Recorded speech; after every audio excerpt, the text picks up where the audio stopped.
and welcome back to the Unofficial Gilded Age After Show. We are so excited to have you with us. I am Kelsie Paul, Manager of Interpretation and Engagement at the Frick Pittsburgh. Today, I am joined again by Amanda Gillen, our Director of Learning and Visitor Experience. And then we have a new face with us. We are joined by Stacey McSorley, who is our Youth and Family Program Coordinator. We are going to jump right in and start talking about episode 2 of the Gilded Age, Money Isn't Everything. If you have not seen our first episode, I would encourage you to press pause and go back to our YouTube channel and catch up and watch what we talked about for episode 1, so you are all fully caught up for us.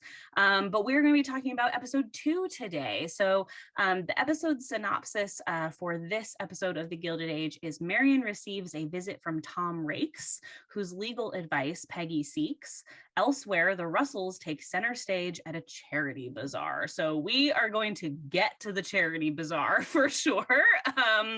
But we had a couple of things that we wanted to sort of start off with and talk about, topics that sort of play huge roles in the episode, but really do also speak to some big things that were happening in the Gilded Age in particular. And we wanted to talk about art first. We felt like art had a sort of subtle but major role in this episode. Art and art patronage and art collecting was a huge part of the Gilded Age, and it was a huge part of this high society, upper class lifestyle. And so there's a moment, in the episode where we hear Agnes talk about art patronage. There's a moment where they discuss the fact that Mrs. Russell is out with Sanford White looking at pictures.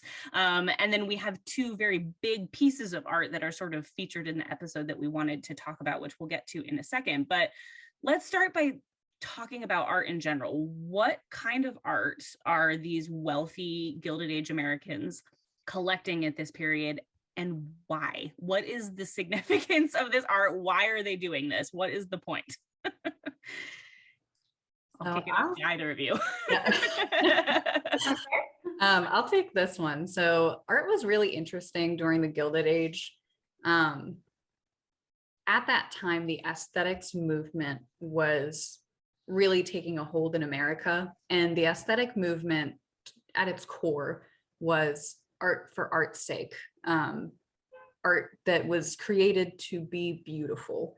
And so the wealthy elite, who were patrons of the arts and collecting artwork and really funding a lot of the art scene in America at the time, were looking for artwork that they found beautiful, that was elegant and colorful, with balanced compositions. They preferred, at this point in the aesthetics movement in 1882, foreign artists. And they kind of saw artwork as an investment. So they would look at it a little coldly. They would try to find artists that they thought would do well. Initially, at the start of the Gilded Age, they would collect artists who were famous from art history, but then they found that forgeries really took off. And so then they started collecting artwork from artists who were alive at the time because they could authenticate those works much easier. And so a lot of it came down to how much they thought the work would be worth.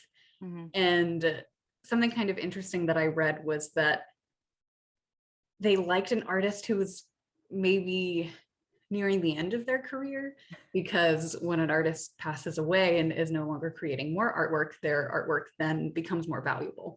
Right. So it was really strategic. They were thinking about it in a financial sense a lot of the time. From an aesthetic point of view, like I said, it was art that was made to be beautiful. It was a lot of portraits. They didn't like symbolism very much. They thought that whenever you looked at a work of art, it should represent the everyday life, and that it should be easily understood by everybody, which is kind of a democratic way of seeing it, I think, especially at this point in time. You wouldn't have needed an art history degree to look at artwork that was popular in the Gilded Age to understand it, which I think is interesting. Yeah. And did you have anything you wanted to add? I can see your wheels turning. That's why I asked. I'm thinking about Clayton, our historic house, and the kind of art that we have.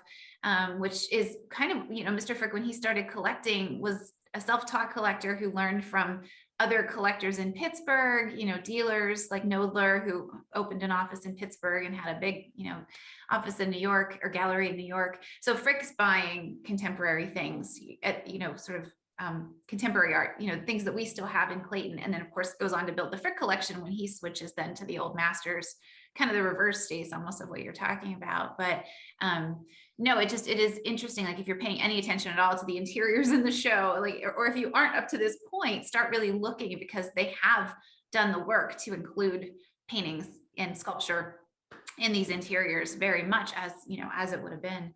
Well, and I think that's what's interesting about the quick exchange we have. I think it's the domestic staff that is talking about the fact that Mrs. Russell isn't home. She's out with Stanford White.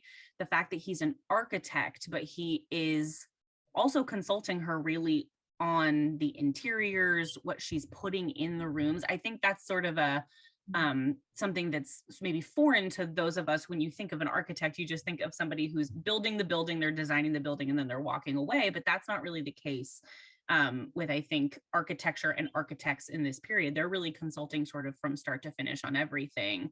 And I think it's interesting too, of you talking about having an art background. I think it's safe for us to say that Bertha Russell probably doesn't have an art education, which is why she probably is relying on Stanford White to take her out and show her what kinds of art she should be buying and putting in this house. Like, we know Bertha is very concerned about doing everything right, doing everything in the way that is going to elevate her status. So I thought that was just sort of an interesting moment. And then of course you have Agnes on the other end, who in a conversation with Peggy talks about the fact that she has all of these letters requesting art patronage. What is art patronage mean in this period? What does that entail, and what are wealthy people signing up for if they're going to be a patron to an artist? What does that mean?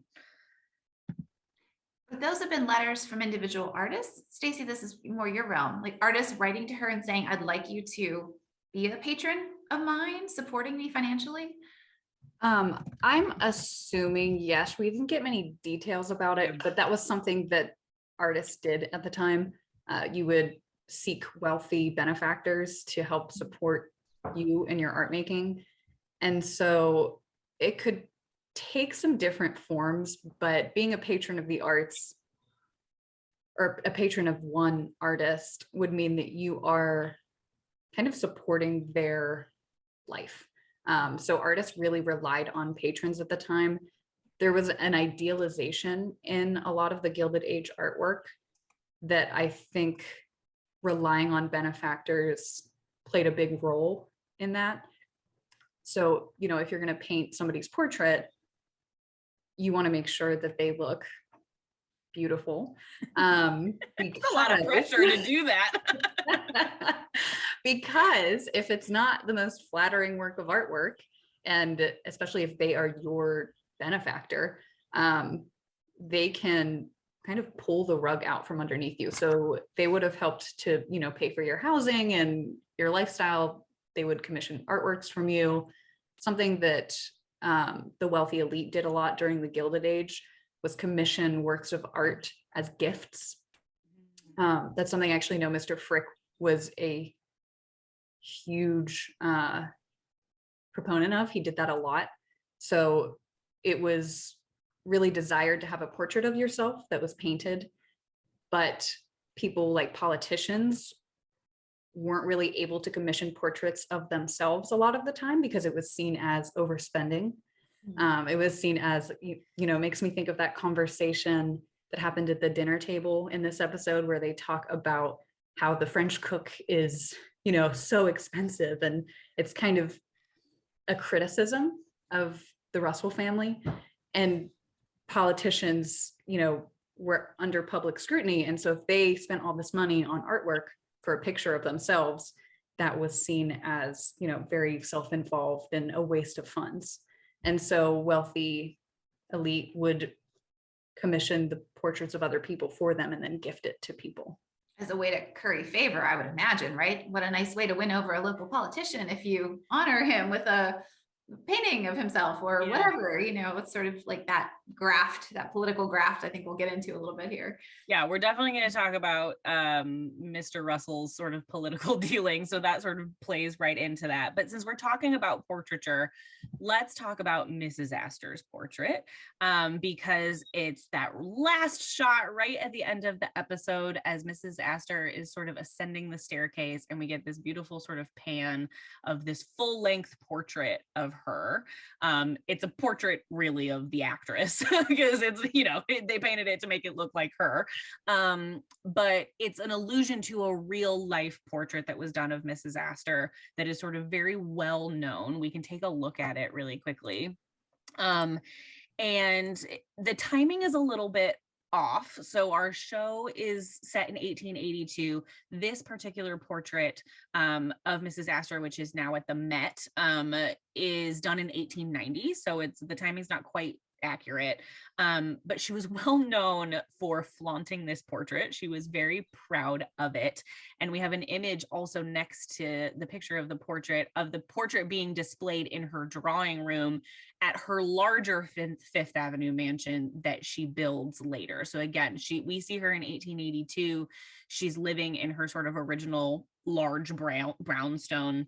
The Astors eventually do build a much larger Fifth Avenue mansion, sort of in the mid to late 1890s. So that's what we're seeing here. And you can see that portrait there back in the corner. What is the significance of this portrait? Because it is quite imposing. I do think it captures the sense of who Mrs. Astor is supposed to be and what we're seeing in the show. So the way she used this portrait was actually, it's a little, more elevated than was maybe common at the time, but it still echoes how portraiture was used in the Gilded Age. So she had that in her, I believe it was the reception room. Mm-hmm. Yeah, and reception room, drawing room. I've seen it referred to either way. Yeah, and so as people would come in, she would, stand in front of it. And to me, it really comes back to displaying your wealth and through that your power. Like I said, artwork is seen as a financial investment. And so the artist of this piece was Duran. He was a French artist, which was really fashionable at the time, which we've seen through the show. What is fashionable is so important for establishing your place and your power in society. And portraits were really, really influential in maintaining your place in society. It represents you, your values. You wear your best clothes for your portrait. It's really kind of peacocking to me. You're kind of showing off. And good way to put it. I think that makes sense. And there are other ways that it was used. We make portraits of ourselves and the people we loved as mementos as well, and to remember what you looked like, and maybe to make note of an important time in your life. But I think for the elite during the Gilded Age, especially Caroline Astor's really big portrait that she made sure everybody saw who walked into her house, everybody was aware of it. I mean, the moment that the show shows us, their version of her portrait as she's making this big declaration and ascending the staircase, I think shows that it's a part of the pageantry of the Gilded Age. And it's so interesting because you do have photography in this period. Photography is an option, but Gilded Age, in the Gilded Age, the wealthy are still sort of, like you said, it's more about the status of being able to commission and have a painting done. It's not about the ease of going out to a photography studio and having your photograph taken, which certainly we do have photographs of these people. We know that they get their photograph taken, but taking it a step further to be able to sit for a portrait or have an artist paint your portrait is sort of a totally different thing than just going out and getting your photograph taken. And it's something that not everyone can do, which of course we know that's what they're probably most interested in, is being able to do something that not everyone can do. And having that in your home. I mean, in that photo you showed of the real Mrs. Astor's her real room, it's sitting there like holding court. So even if she has stepped out of the room, it's very clear whose space this is, whose domain you have entered, who's in charge. I mean, you can use, like Stacey was saying, those portraits, like depending on where you placed it, it sort of held a presence in your home doing what you want it to do, which is, it's huge. I mean, it's full length. It's a huge portrait. It's big. Which again was common. Like they went big in the Gilded Age. Life-size portraits were fashionable. Full body, they wanted to catch your entire outfit. Again, you would, pick your best clothes, and they wanted to document that. So I want to switch gears just a little bit to the other sort of major piece of artwork that is really featured prominently in the show. And it's the fountain, the Bethesda fountain, the sculpture on top of the Bethesda fountain, which we see in that scene with Marion, where she takes Peggy to go meet Tom, the lawyer. They meet in Central Park. They have to be sort of in a public place. There's all this sort of decorum around them meeting a single man, and where they can go and do that. And so they end up in front of the fountain, and we have this sort of conversation between Marion and Tom, and he tells her about the artist who made the sculpture at the top of the fountain, and what he tells her is true. He's talking about the artist, the real artist who did that. And so let's talk a little bit about Emma Stebbins, who is the real life sculptor who created Angel of the Waters, which is the sculpture at the top of the fountain, because it's a really interesting story. And what Tom does say is true, which is that she was the first woman to have a commissioned piece in a public space in New York City, which is a really, huge accomplishment in the 1890s. This was the 1870s when she did it, right?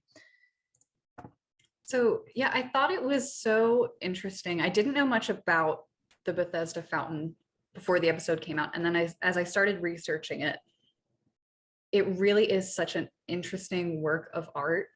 And it so sharply contrasts the work that we are seeing in the mansions, like Caroline Astor's portrait and a lot of the other works that we've kind of gotten glimpses of, and I'm hoping that we'll see more of as the show goes on, because this is a publicly commissioned work of art. Again, it's a female artist. She was American. And while during the Gilded Age, having sculptures funded by the wealthy elite put into parks was really popular, this work was a little different. Again, it was funded by a public commission, and it's actually the only piece that was specifically planned for in the design of Central Park. I love that picture of it. Yeah, we've got some historic photos from the 1890s and then 1904 of the fountain, and it's great because it looks like these photos are pulled right out of the Gilded Age. It looks like basically exactly like the scene that we saw in the show, which is really cool.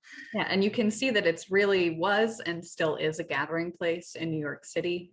I think it's a really important part of Central Park. And I mentioned how it contrasts the work. It's very different in that the Bethesda fountain is heavily symbolic. Mm-hmm. And so I said before, during the Gilded Age, they made art for art's sake, beauty for beauty's sake. This work was totally different. So the Bethesda fountain, which was also called Angel of the Water, the statue is holding up held up by several figures. She has cherubs on the bottom, and then we have the angel in the center. And the work is celebrating the public aqueducts that were installed in New York City in the 1840s that brought everybody clean water. So it's celebrating something that uplifted, the people of New York as a whole.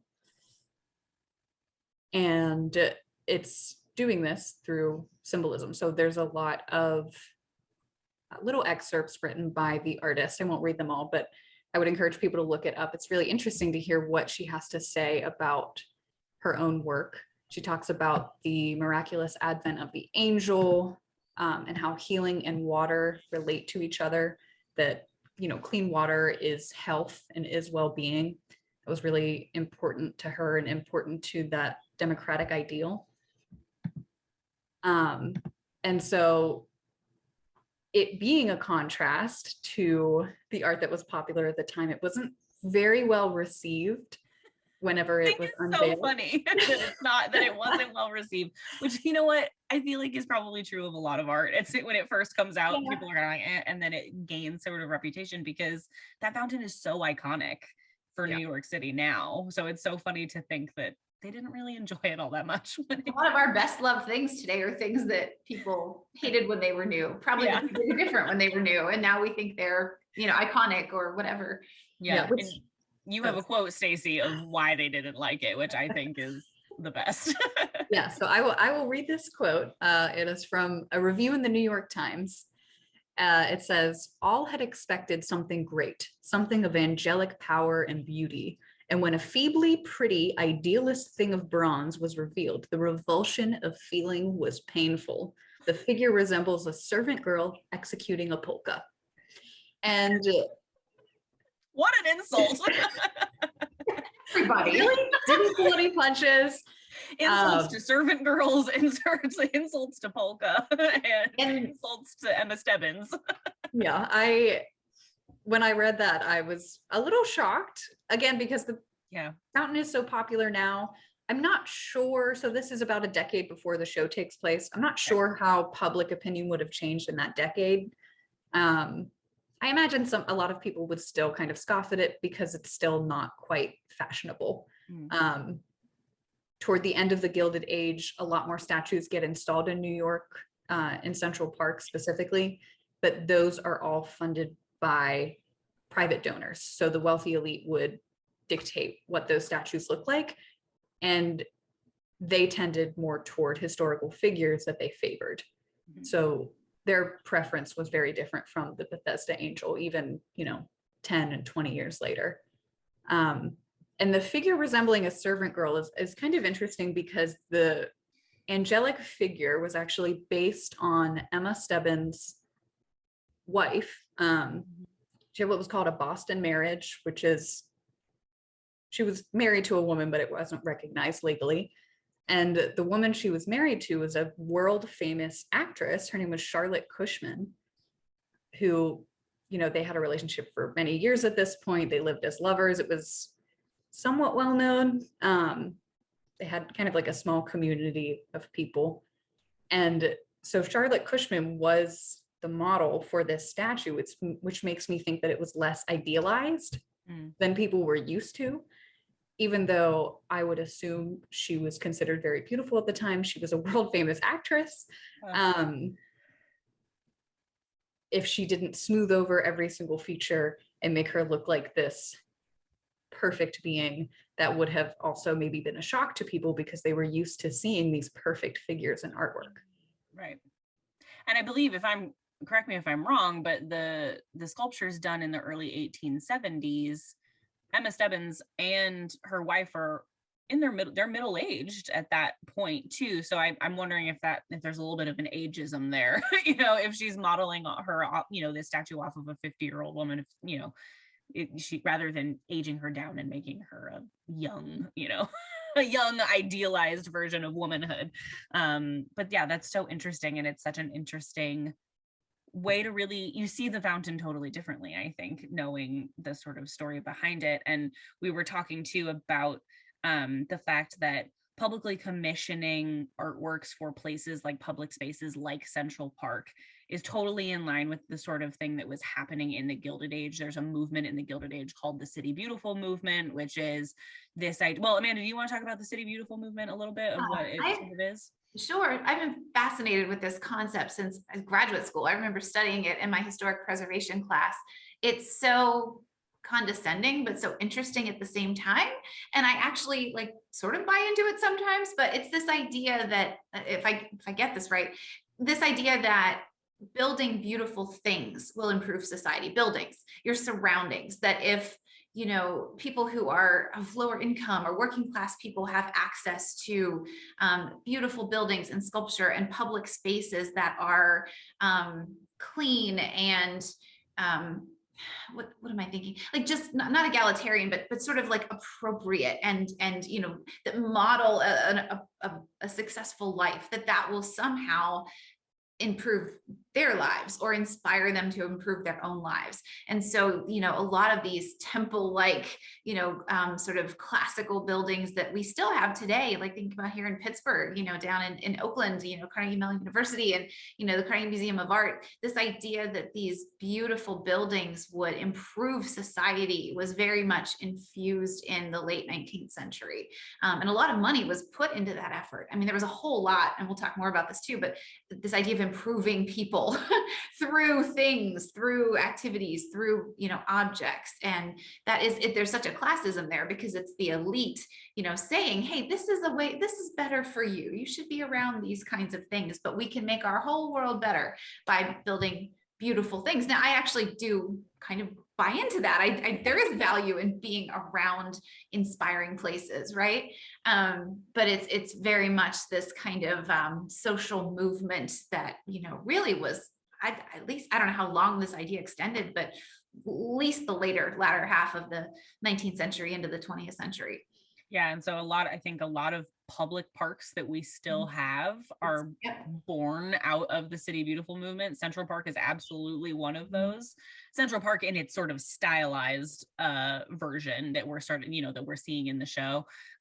There's tons of parks in Pittsburgh that are born out of that City Beautiful movement. So it's a very prevalent idea that sort of dictates a lot of things that we still have today and that we still enjoy today. And it's always interesting, I think, to think about where these places come from. It's easy to sort of take a place like Central Park for granted, but you know, it too has an origin story, and a lot of these things are sort of coming out of this period that we're seeing in the show. I want us to switch gears a little bit and talk about the charity auction, because that is another sort of big piece of Gilded Age high society, this charity piece. And the idea of a charity bazaar is maybe a foreign concept to some of us. But after doing a little bit more reading, it really was a very popular form of fundraising. And actually, there's a literary scholar, Leslie Thorne Murphy, says that the charity bazaar was perhaps the most quintessentially Victorian of all fundraising efforts.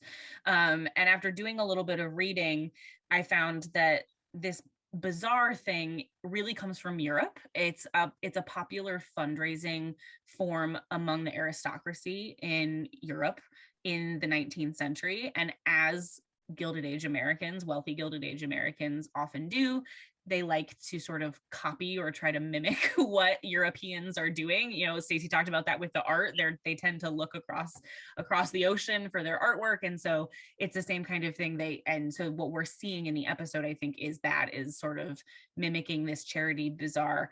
But there are tons of famous charity bazaars across the pond.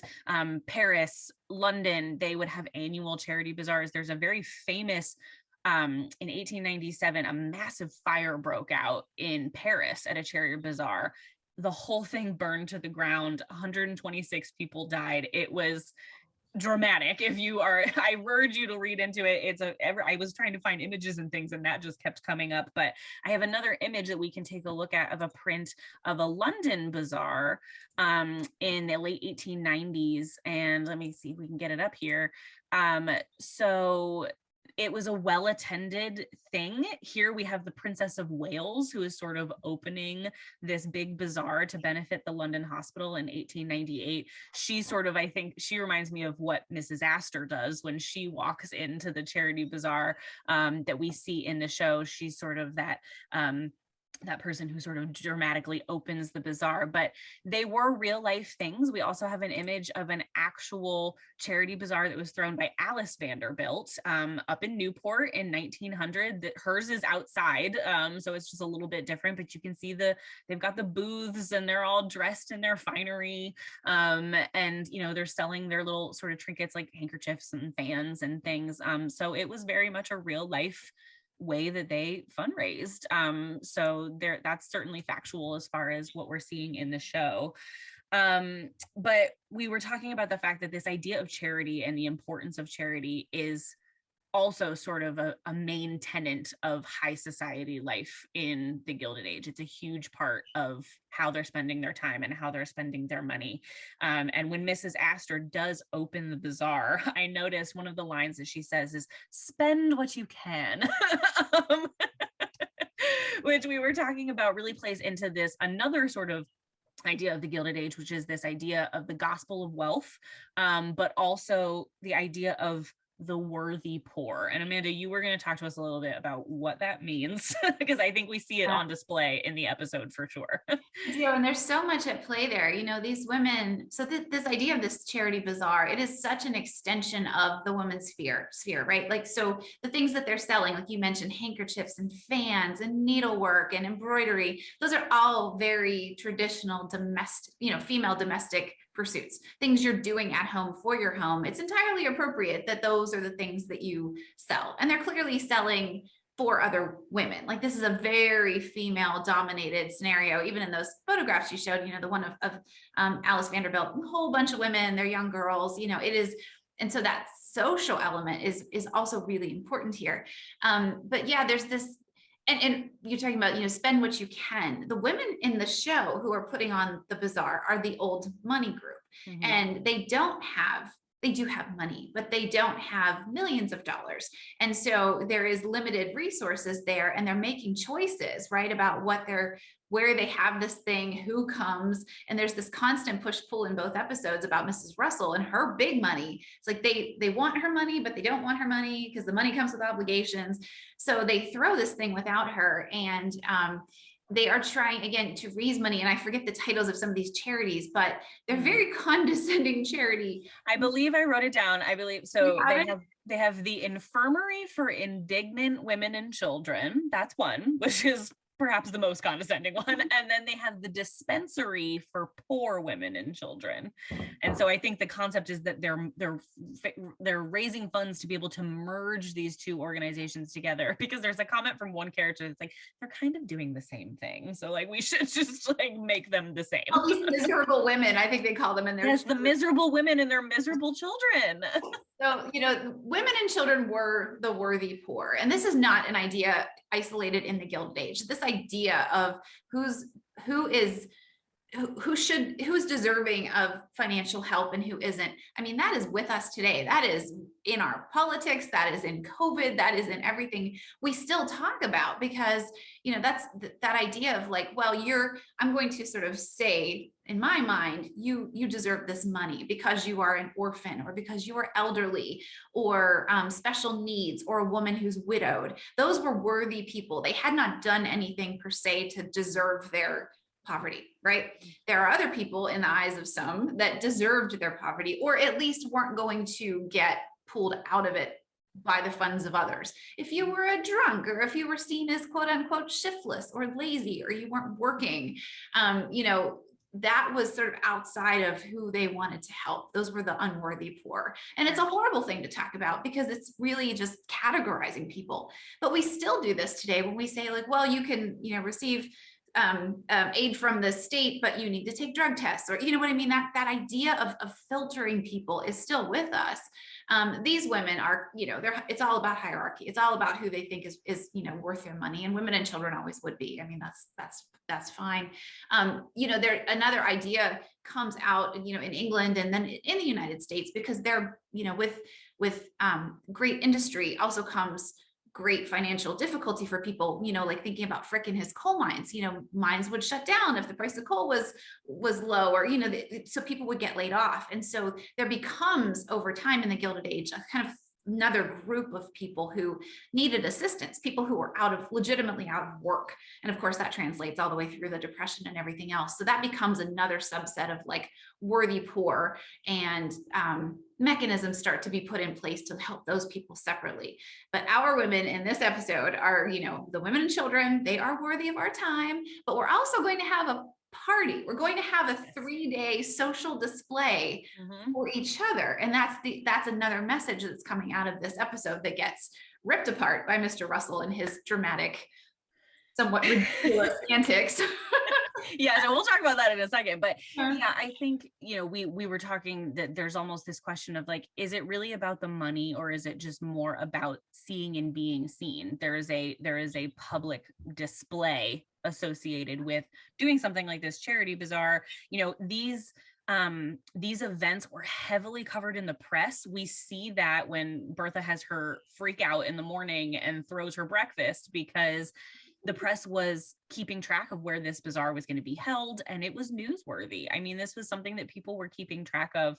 And so, yeah, knowing that, there's a lot of considerations about Mrs. Astor being there. Like if Mrs. Astor doesn't show up, it doesn't matter how much money we raise, it's not going to be a success. So the definition of like what this charity function is really about, I think in a lot of ways, it's really not anything about the money, which brings us to Mr. Russell, who really ruins the party by buying everything out. And I was telling, Stacey and Amanda, when we were talking about this, my husband watches the show with me, and he, after Mr. Russell kind of does his big demonstration and, buys every booth out and buys out everything and has it delivered to the house, my husband was like, well, shouldn't they be happy? Like, he gave them all of the money that they wanted. Like, they made so much money.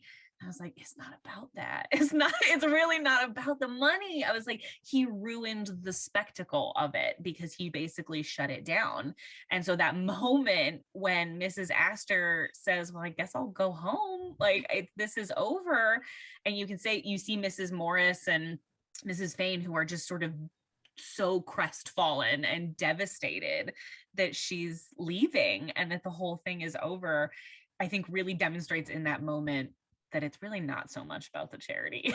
If anything, the charity and the money raising might be the least important aspect, honestly, about what this event really is. So it's an interesting moment, and that's a great segue to our last thing that we wanted to talk about, which is that go ahead. I said yesterday to you guys, which I hate, that I have to say it, that this man swooping into a female domain, which has been set up and run and organized, and they're doing their thing, and he comes in as this all powerful man and just shuts it down. Like, aside from all the things we just talked about, like the visuals of all that, it made me so mad. It's just not right. He did it for his wife, but like, it was like, I'm the man here. I'm in charge now. Like that whole, like, it was very Gilded Age. It was very of the moment, but it made me mad nonetheless. Well, because he does it under the guise of, them disrespecting his wife. And so he comes in to sort of save the day and have this sort of chivalry moment and standing up for her honor.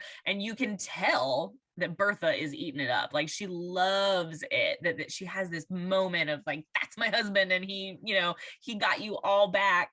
Impressed Mrs. Astor at the end. Remember, she says like he made something correct, which was an interest. I wasn't sure how that was going to go with her, but I don't think it was just that she got a free morning. I think she was like, we have to keep an eye on that. Right. Well, and that's the thing. It's, that moment, that sort of display of power and wealth that he does really could have backfired on them, I think, because, they could have, the old money could have just said, it's not about your money. That's not classy. Like, we're not, because they put so much premium on class. But yeah, it is interesting to see that it doesn't backfire. If anything, it's a step forward for them, because Mrs. Astor has taken notice, and she has now she is going to be watching them, and she gives him credit for being someone who is a lot to be reckoned with, which I think is an interesting development for them, sort of in their climb for social society. But we want to talk about this concept of power, and that's a perfect segue, because that is certainly a moment where he is demonstrating his power as a man with his money. But we talked, the three of us, a lot about the fact that power is displayed in a lot of ways in this episode. And there's a very interesting dance between business and money and politics, and then sort of the social side of things. And you see how all of those things sort of come together and affect one another. And I think the dinner with the Morrises is a great example of that. We have this moment that we've talked a lot about, which is, for all of the power that Mr. Russell has in business, he needs Bertha in that moment to create this opportunity for him on the social side to be able to make this deal. And we were talking about the fact that that is very realistic, I think, for what was happening in the Gilded Age, and that was the power that the women had. That was their place that they could step in and help. And we see Mrs. Russell do that in that moment, right? Yeah, I think something the show is really tapping into is that power doesn't just come down to who has the most money. And so while the husbands are the ones leading the businesses and earning the money, the wives still do have some power in that social scene. I mean, the Russells, Mrs. Russell is desperately trying to get the approval of the old money for a reason. Like, there is power in that society, in, you know, managing those charities and being in the paper. And it's not just a social power, it ties back to business and money. It's this odd like loop, and it all kind of cycles back when you start to think about it. I mean, how Mr. Russell needs the approval of the alderman, which is essentially the city council. Like, those people are elected, and so society plays a role in that. They have power, even though he has more money than them. And they likely got that power partially through their wives' work. Mm-hmm. Yeah, it's about who you know, for sure. And, you know, so we see that moment where Mr. Russell is looking to curry favor with Mr. Morris, who is an alderman who, like we said, they are wealthy elite in New York with their old money. They don't have this type of money that Mr. Russell does. Technically, you know, Mr. Morris is a public servant. He's he's an alderman, he's an elected official.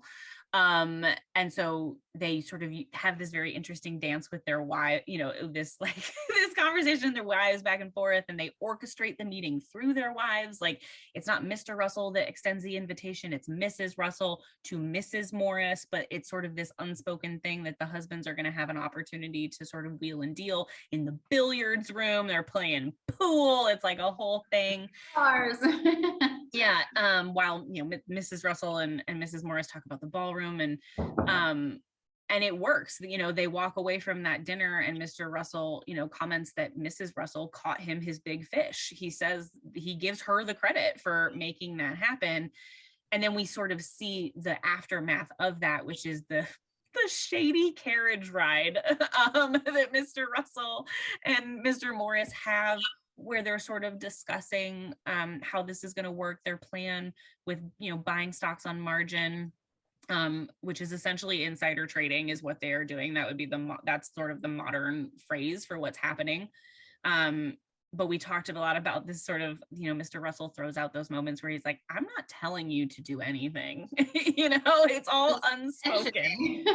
Yeah, I'm not leaving out there for you to choose what you want to do. He just kind of dangles it in front of him of just saying, you know, if you buy these stocks, this could really work out for you in your favor as long as this law gets passed. And then Mr. Morris, you know, takes him up on that, which is absolutely how business was done in the Gilded Age, for sure.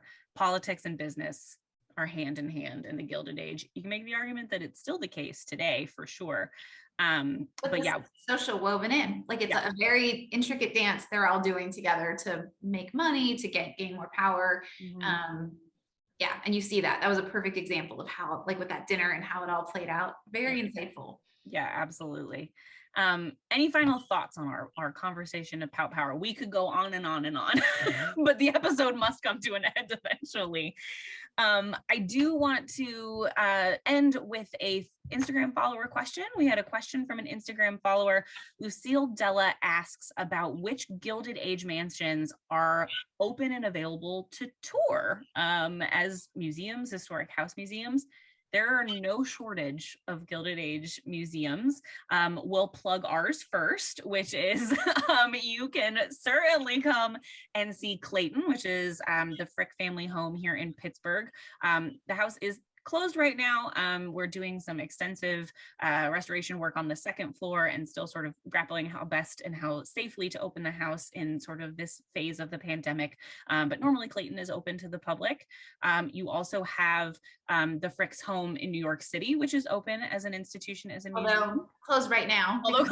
Everything's sort of closed right now. But they are doing a really exciting remodeling project where they're going to be opening the second floor. You can Google this online and find tons of articles. Frick family private spaces are going to become gallery spaces. And so they won't be open for another, I think it's at least another year or so, but if you haven't been to the Frick collection, come see us when we reopen, hopefully April, and then go to the Frick collection next year. Two of the best, in my opinion. I will also plug that you can do a virtual tour of Clayton. So, True. This is a virtual talk. Yeah. And so you can do a virtual tour if you go to the Frick Pittsburgh's website. You can go to virtual, and then you can kind of use Google Maps to walk through the house, the first floor of the house on your own, or we have videos. Yeah. And so you can tour some of these places that are that we'll talk about. Kelsey and Amanda will list all across America. Yeah. And so the other one we definitely wanted to mention is the Newport Mansions. So the Newport Mansions are sort of a collection of many mansions in Newport. It's not just one historic house, it's many. They too, I think, have some closures happening, but they also have an incredible virtual tour option on their website, and you can see the scale of these houses, which is insane. And of course, the fun tie-in is that the Newport Mansions, they did shoot part of the Gilded Age there, so you can also play that fun game of trying to see if you recognize some interiors from the show. But there's the Flagler in Palm Beach, which is a Gilded Age mansion. Maymont in Richmond, Virginia is a Gilded Age mansion, and then the Biltmore in Asheville, North Carolina is a massive example. And this is not all of them. There are tons that are open as public museums that you can take advantage of. There's a couple in Chicago. There's what was the one that you were, the Lesnar House in Chicago. Three House Museum is a Gilded Age mansion. Yep. So yeah, there is no shortage of Gilded Age mansions out there that you can go and witness in person. But thank you for your question. And so that's a great segue to Instagram, which is, if you are not already following us on Instagram, you can follow the Frick at FrickPGH, where you can drop your questions to us. We love them, keep them coming. And of course, I want to thank everybody who's watched so far. We've had a fantastic response to the after show so far, which is amazing, and we're excited and we're having so much fun. So thank you for being a part of it with us. We'll be back next Friday for episode 3 of the after show to discuss our 3rd episode of the Gilded Age. So until then, thanks for watching, and we'll see you next time.